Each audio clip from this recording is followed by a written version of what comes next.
aos 15 dias aproximadamente, uns 15 dias atrás, recebi no gabinete pastoral um grupo de crianças fazendo um trabalho da escola,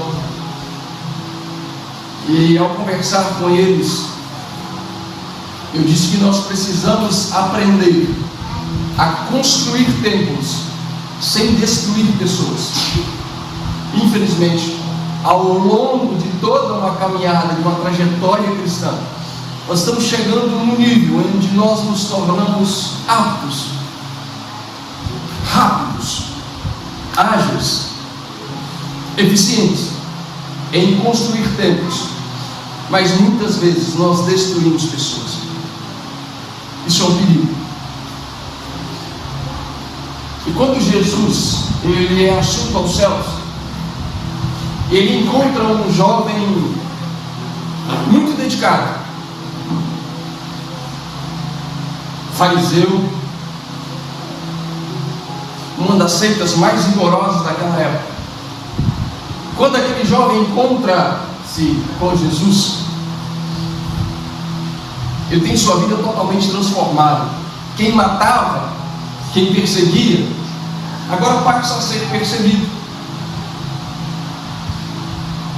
E ao contrário do que muitos pensam, irmã Wanda, muitos acham que Paulo se encontra com Cristo hoje e amanhã ele já começa a sua jornada. Não, Paulo passa um longo tempo aprendendo aos pés dos apóstolos. Segundo estudiosos, entre 11 a 13 anos de aprendizado. E na sua segunda viagem missionária, ele entende, ao ser despertado, ao ser enviado como missionário, ele entende que o Evangelho não era apenas para os judeus, era também para os não-judeus. Ele, nas suas cartas, ele declara justamente isso: olha, o Evangelho, Cristo me escolheu como apóstolo dos gentios, para que todos conheçam o que eu conheci, para que todos experimentem o que eu experimentei. Esse era o desejo do apóstolo. E na sua segunda viagem missionária, a intenção de Paulo era ir para a Ásia. Só que quando ele chega em Troade, ele tem uma visão de um varão macedônio, dizendo: olha, passa a Macedônia, nos ajude. E ele muda sua rota. E quis Deus, aprove o Senhor, que ele chegasse a uma cidade chamada Filipos. Ao chegar nessa cidade, ele vai para junto do rio, e ao perceber que havia um grupo de pessoas cristãs, ele começa a ministrar ali, conhece Lídia. Para essa cidade ele vai com Silas, deixando Timóteo e Lucas para trás. E no decorrer da sua estadia nessa cidade de ensino, de evangelismo, aparece então uma jovem que adivinhava e começa a dizer: olha, esses homens são homens de Deus, eles anunciam o caminho da salvação. Paulo, sanguíneo como sempre, se irrita, volta e expulsa o espírito maligno. Só tinha um problema: aquela mulher tinha senhores que tinham lucro com o que aquela mulher fazia. Eles então pegam Paulo e Silas, açoitam e prendem. Naquela noite, o cárcere inferior, para você ter uma ideia do que era o cárcere inferior, era onde os dejetos da prisão eram jogados. Não era uma prisão comum, era onde fezes e urinas eram jogadas. Por isso, cárcere inferior. E em meio àquela prisão, em vez de reclamar, Paulo e Silas começam a cantar. Por volta da meia-noite, um terremoto, as prisões são abertas, todos ficam livres. O carcereiro tenta tirar sua vida e Paulo diz: olha, não tira a vida, todos nós estamos aqui, todos. O carcereiro então pergunta: o que eu devo fazer para ser salvo? Em meio ao caos, Deus se manifesta e salva vidas. Paulo então é levado, suas feridas são curadas. No dia seguinte, aqueles que haviam mandado açoitar e prender, tomam conhecimento de que Paulo era cidadão romano e ficam com medo e querem mandar Paulo de qualquer jeito sair de Filipos. Paulo fala: não, não vou sair assim não. Eles não me julgaram direito, apenas me açoitaram, me prenderam. Eles vão ter que vir pessoalmente. Então eles vêm pessoalmente, rogam a Paulo. Então Paulo passa na casa de Lídia, aquela que havia se convertido à beira do rio. Tem seu momento de despedida, conforto e consolo, e sai da cidade. É nesse contexto que a igreja de Filipos é gerada. Pouco tempo ali, a conversão de uma mulher às margens do rio, a conversão de um carcereiro, dá-se origem à igreja de Filipos. Se você olhar a carta de Paulo aos Filipenses, agora ele novamente se reporta a essa igreja, porque essa igreja cuidava do apóstolo de uma forma ímpar. Quando Paulo escreve essa carta, por volta do ano 61 depois de Cristo, ele está preso em Roma, prisão domiciliar. E a igreja que ele havia fundado naquele contexto complexo, agora ela, peraí, aquele que veio aqui, nos anunciou o Evangelho, que caminhou conosco, nos ensinou os primeiros passos, precisa de nós. Eles pegam então Epafrodito e mandam uma oferta para Paulo. Paulo então tem notícias da igreja, da fé da igreja, de como a igreja estava, alegra o seu coração. Mas quando tudo estava bem, Epafrodito adoece. Aquele que foi levar a oferta agora adoece e quase morre. Olha que contexto complicado para se montar uma igreja. Olha que contexto difícil. Momentos de altos e baixos. Mas eu aprendo que existem igrejas grandes e existem grandes igrejas. Igrejas grandes é muito fácil, é só ampliar o tempo. Mas grandes igrejas envolvem pessoas. E se eu pudesse hoje escolher uma igreja para pastorear, dentre todas as que Paulo escreveu, com certeza escolheria Filipos. Filipos é uma igreja que Paulo tinha um carinho especial por ela. E nessa carta ele se declara, ele rasga o coração, como em nenhuma outra carta. É uma carta linda de se estudar. E eu quero usar esse contexto desta igreja para trazer ao meu e ao seu coração a igreja dos meus sonhos. A gente precisa sonhar com uma igreja. A igreja dos meus sonhos, ela não pode ser como eu ou você pensamos. Não pode. Se a igreja for como eu quero, ela vai ruir, porque vai ser edificada sobre um homem, sobre os pensamentos de um homem. A igreja dos meus sonhos, dos nossos sonhos, precisa ser edificada sobre Cristo. Ela precisa ser cristocêntrica.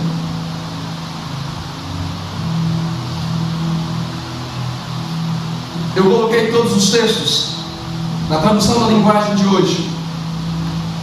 Eu quero convidar você a acompanhar comigo a leitura de Filipenses, capítulo 1, versículos de 3 a 6. Sempre que penso em vocês, eu agradeço ao meu Deus. E todas as vezes que oro em favor de vocês, eu oro com alegria. A igreja de quarto, por favor.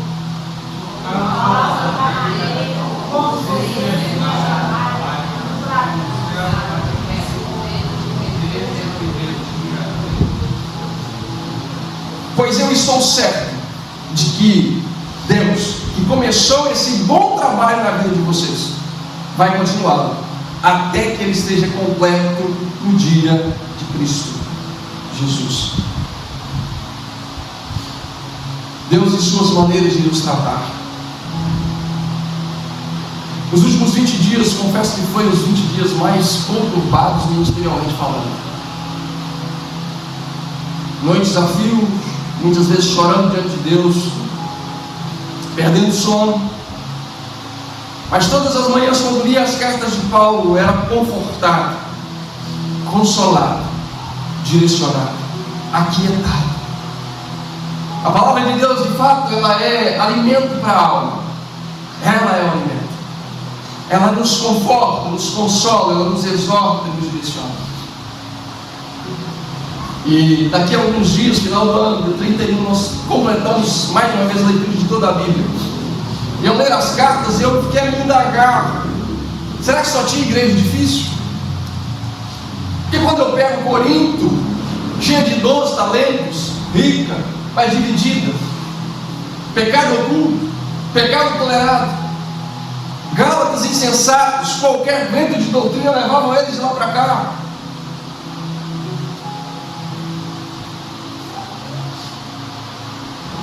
Efésios, uma igreja que precisava aprender a produzir os frutos do Espírito, uma igreja complicada.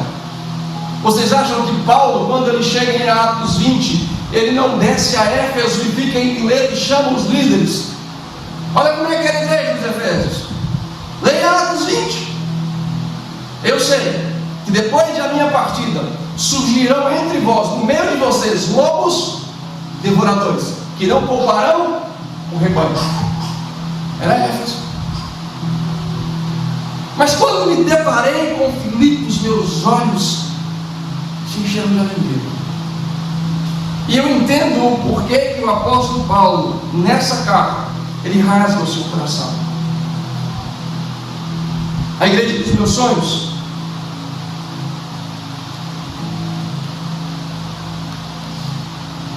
ela cuida e aprende a cuidar. A igreja de Filipos tinha essa característica. Filipenses capítulo 2, versículo 4, preste atenção: que ninguém procure somente os seus próprios interesses, mas também os dos outros. Filipenses 2:20, pois Timóteo é o único que se preocupa com vocês como eu me preocupo, e é o único que de fato se interessa pelo bem-estar de vocês. Também acho que é preciso, Filipenses 2:25, enviar a vocês nosso irmão Epafrodito, meu companheiro de trabalho e de lutas, o qual vocês enviaram para me trazer a ajuda que eu precisava. Por causa da maneira como vocês me ajudaram no trabalho de anunciar o Evangelho, desde o primeiro dia até agora. Essa igreja era encantadora. Ela caminhava junto, da liderança aos liderados. Uns cuidavam dos outros, cuidavam e eram cuidados. Imagine só Paulo preso. Eles já tentam: peraí, qual a necessidade dele? Nós não podemos abandoná-lo agora nessa reta de caminhada. Levanta uma oferta e envia. Vamos cuidar, porque Ele cuida de nós. Ele cuidou de nós. Na igreja dos meus sonhos, pessoas cuidam de pessoas. Não vai descer anjo do céu para cuidar daqueles. Deus vai usar a mim e você. Não vai descer anjo do céu para cuidar do Rubem, do Farinas, da Salomé, da Vânia, da Wanda. Não vai descer isso. A igreja, ela é encantadora, apaixonante, quando ela entende que o corpo cuida do corpo, que o corpo cura o corpo, alimenta o próprio corpo. Mas a igreja dos meus sonhos é determinada a alcançar almas. Olha o que diz Filipenses capítulo 1, versículo 13 e 14. Pois foi assim em toda a guarda do palácio do governador, e todas as outras pessoas daqui ficaram sabendo que estou na cadeia porque sou servo de Cristo. E a maioria dos irmãos, vendo que estou na cadeia, tem mais confiança no Senhor. Assim eles têm cada vez mais coragem para anunciar a mensagem de Deus. Que igreja impressionante, que líder impressionante.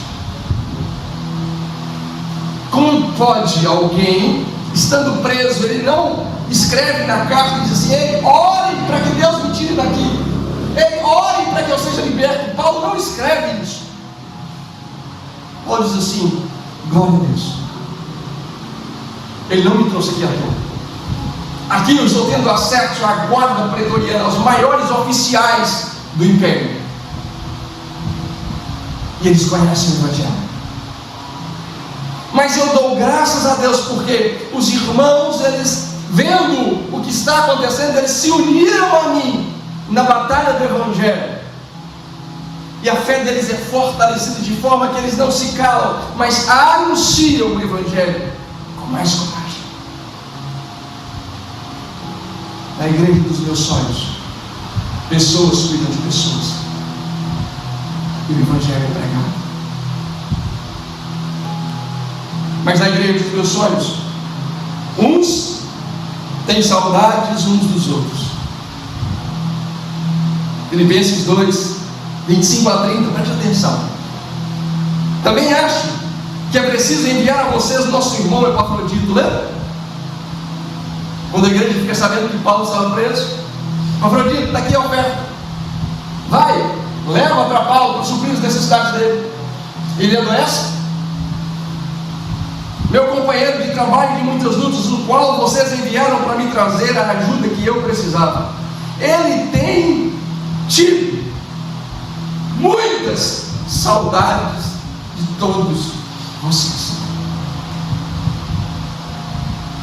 Na igreja dos meus sonhos, uns têm saudades dos outros.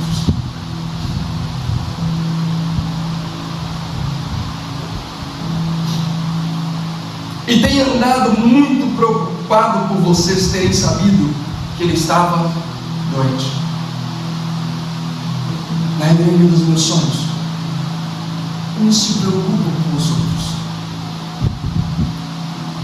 uns se importam com os outros, são vistos, são notados. De fato, ele esteve doente e quase morreu, mas Deus teve pena dele, não somente dele, mas também de mim, e assim evitou que eu tivesse uma tristeza ainda maior. Por isso, vou mandá-lo de volta a vocês o mais depressa possível, para que vocês sintam a alegria de vê-lo novamente, para que eu não fique preocupado. Que igreja apaixonante! Portanto, recebam o Epafrodito com toda a alegria, como se recebessem um irmão do Senhor. Respeitem pessoas como ele, pois ele arriscou a vida e quase morreu por causa do trabalho de Cristo. Ele fez isso para me dar a ajuda que vocês não podiam me dar pessoalmente. A igreja dos meus sonhos, pessoas sentem saudades umas das outras. Mas a igreja dos meus sonhos, pessoas também abandonam as ervas práticas. Filipenses 3, 13 e 14. É claro, irmãos, que eu não penso que já consegui isso, porém uma coisa eu faço: esqueço aquilo que fica para trás e avanço para o que está à minha frente. Corro direto para a linha de chegada, a fim de conseguir o prêmio da vitória. Esse prêmio é a nova vida para a qual Deus me chamou por meio de Jesus Cristo. A igreja dos meus sonhos tem transformação de vidas, tem transformação de caráter. Querido, o caminho é apertado, desconfortável, a porta é estreita, mas o conforto está na eternidade. Foque lá. Aqui não vai ser fácil, aqui vai ser difícil. A promessa que Jesus fez, ela se cumpre diariamente na vida dos que de fato são cristãos. No mundo tereis aflições, mas tende bom ânimo, eu venci.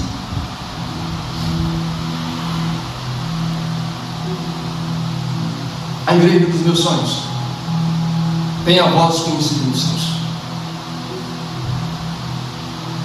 Filipenses 4, 6 a 7 diz assim: não se preocupem com nada, mas em todas as orações peçam a Deus o que vocês precisam, e orem sempre com o coração agradecido, e a paz de Deus, que ninguém consegue entender, guardará o coração e a mente de vocês, pois vocês estão unidos com Cristo Jesus.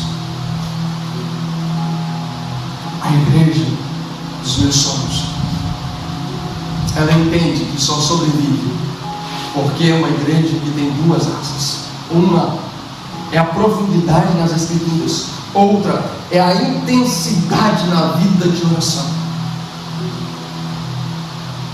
Nada que nós venhamos a planejar, se não passar pelo crivo da oração, nós vamos fracassar.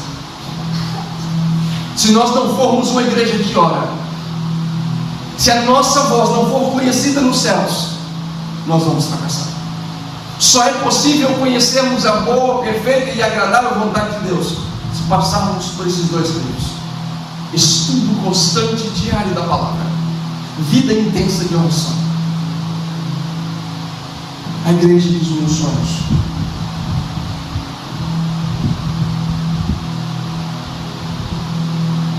ela cuida e aprende a cuidar.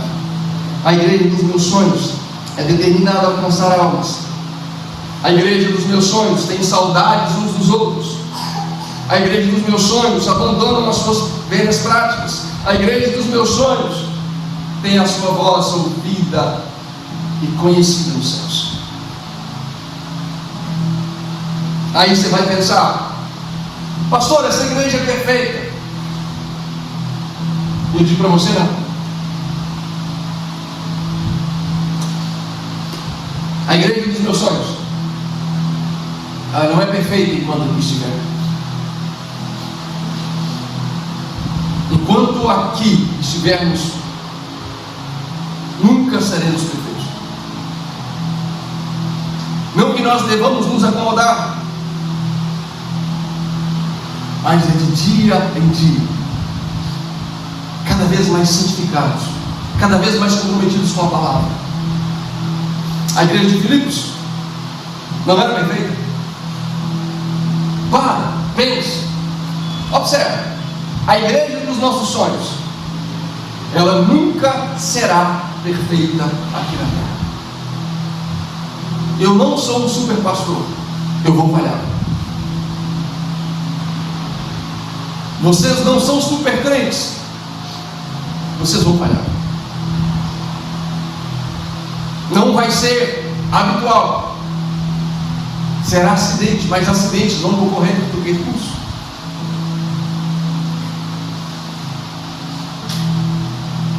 Filipenses 3,18. Pois muitos andam entre nós, dos quais repetidas vezes eu lhe dizia e agora digo, até chorando, que são inimigos da cruz de Cristo. A igreja de Filipos tinha pessoas que eram inimigos do Evangelho. Não existe igreja perfeita. Se você sair daqui e ir para qualquer outro ambiente, qualquer outra denominação, qualquer outra congregação, você vai se deparar com problemas lá, talvez mais sérios do que os que a gente enfrenta aqui, talvez menos sérios, mas tem pessoas, então tem problemas. Mas não deixa de ser a igreja dos meus sonhos. Não deixa de ser. Com os problemas, com as dificuldades, não deixa de ser. Filipos era uma igreja encantadora, mas também tinha suas imperfeições, também tinha seus problemas. As igrejas a quem Paulo fundou, se você pegar e observar as suas cartas, tinham seus problemas, tinham suas dificuldades. Corinto, uma igreja dividida, mas cheia de dons.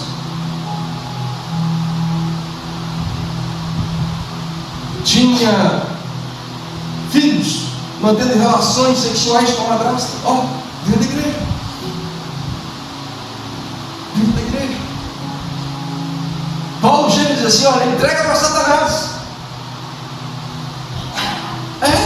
Não se assuste. A igreja, querido, ela é complexa.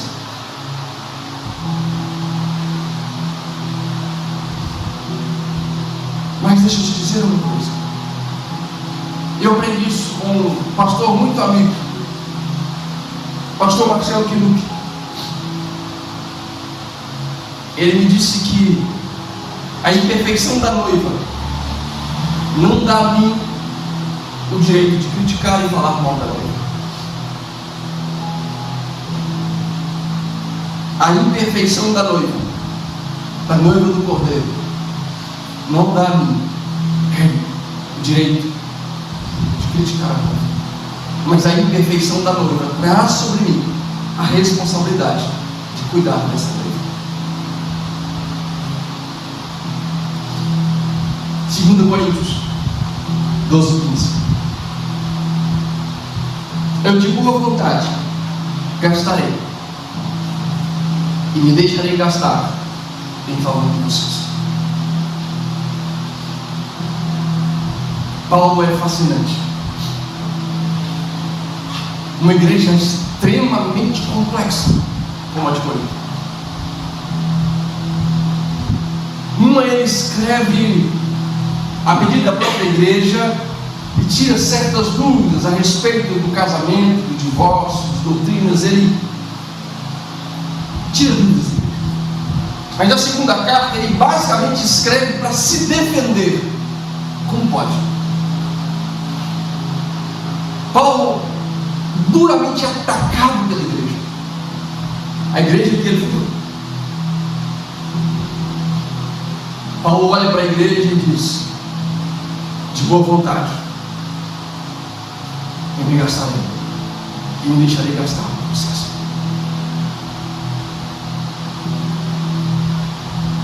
Algumas semanas, recebi do gabinete pastoral uma jovem,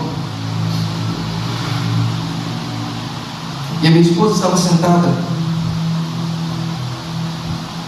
na sala, e ela, quando ela entrou para o gabinete de atendimento, ela cumprimentou a minha esposa, e quando ela se sentou, ela perguntou com os olhos cheios de lágrimas: como pode? Como o Senhor consegue? Eu disse: o quê? É o Senhor quem precisa de ajuda, não somos nós. A minha resposta para ela foi: todos os dias pela manhã, todos os dias, com sol, com chuva, doente ou não, o rebanho está no curral. Vá a qualquer fazendeiro.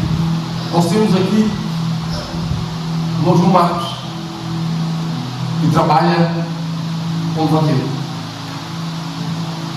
O rebanho não quer saber se você está doente. O rebanho não quer saber se seus filhos estão bem ou não, se você está cansado ou não. Pela manhã, todos os dias, você se levanta e cuida. Isso é pastorear. Doente ou não, saudável ou não, pastorear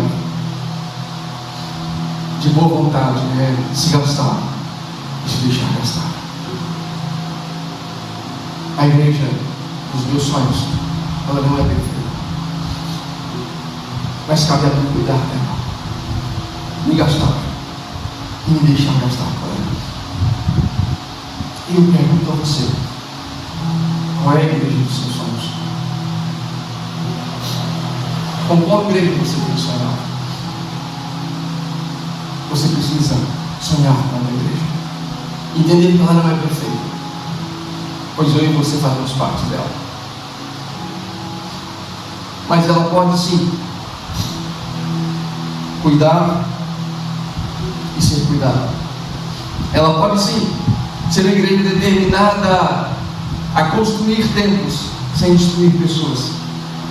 Ela pode sim ser uma igreja que sente saudade uns dos outros. Ela pode sim ser uma igreja de pessoas transformadas que abandonaram as velhas práticas. E ela pode sim ter sua voz conhecida nos céus. Qual é a igreja dos seus sonhos?